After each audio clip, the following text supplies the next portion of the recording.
नमस्कार दोस्तों, स्वागत है आपका मेरे चैनल भक्तिमय रस में।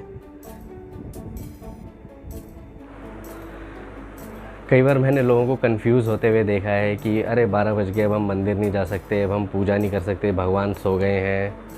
मैं जानना चाहता हूँ अपने आप को ऐसे रोकते ही क्यों हैं पूजा करने के लिए। 12 बज गए तो क्या हुआ।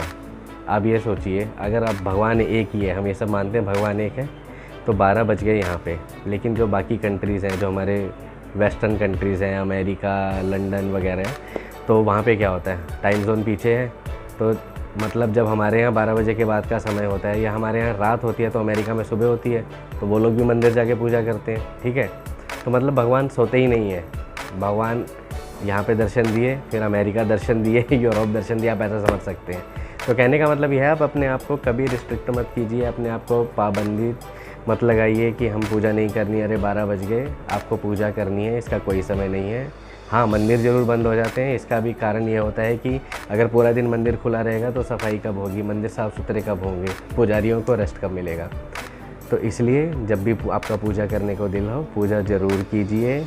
डरिए मत कि अब मैं धूप बत्ती नहीं जला सकता, अब ये नहीं कर सकता, वो नहीं कर सकता, क्योंकि भगवान जो है वो नियम को देखते हैं। भगवान ये नहीं देखते आपने कितने हज़ार का मुकुट चढ़ा दिया, आपने 10 किलो देसी घी से मेरी जोत जला दी। नहीं, अगर आप डेली जा रहे हैं, डेली भक्ति कर रहे हैं, एक नियम के पक्के हैं, तो आप पे भगवान की कृपा ज़रूर होगी।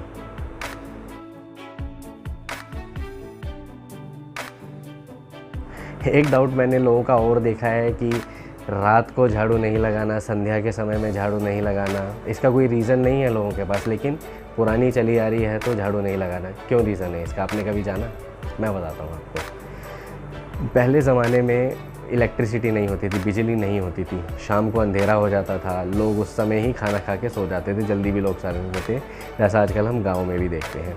लेकिन शहरों में बिजली है, तो उस समय क्या होता था कि झाड़ू मारते समय अगर आपकी कोई कीमती चीज़ कचरे के साथ साथ बाहर निकल जाए तो उससे आपका नुकसान हो सकता था।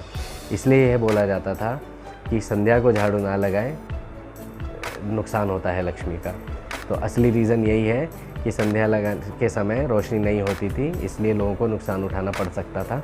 कुछ भी कीमती चीज़ कूड़े के साथ बाहर जा सकती थी, इसलिए लोग शाम को झाड़ू नहीं लगाते थे।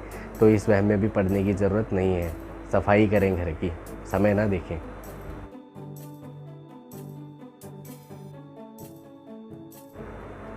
एक और चीज़ मैंने कई लोगों से सुनी है, रात के समय नाखून काटना एक नैश काम होता है, मतलब बड़ा अशुभ काम होता है। क्यों ऐसा क्यों होता है? रात के समय नाखून काटने दिन में नहीं होता, लेकिन रात को होता है। इसका भी कारण बताता हूँ। ये सभी जो हमारे रीति रिवाज हैं पुराने चले आ रहे हैं, और इसका एक साइंटिफिक रीज़न होता है, वैज्ञानिक रीज़न होता है इसके पीछे कारण जो होता है। पहले रोशनी नहीं होती थी, रात को अब दिया होते थे घरों में, लालटेन होती थी, जिससे अच्छी खासी रोशनी नहीं मिल पाती थी, जो आजकल हमारे ट्यूबलाइट और बल्ब से मिलती है। तो उस समय आप किसी धारदार चीज़ से अगर आप अपने नाखून काट रहे हैं तो हाथ काटने का डर होता था, उंगली कट सकती थी, चोट लग सकती थी। इस वजह से यह कहा जाता था कि आप रात को नाखून नहीं काटें, दिन की रोशनी में ही काटें। तो ये है रीज़न। अगर आपको वीडियो अच्छा लगा हो तो मेरे चैनल को सब्सक्राइब कीजिए, इस वीडियो को लाइक कीजिए, और आपके कुछ डाउट्स हैं या कुछ कमेंट्स हैं तो मुझे कमेंट भी ज़रूर कीजिएगा। तब तक के लिए जय भोले बाबा की।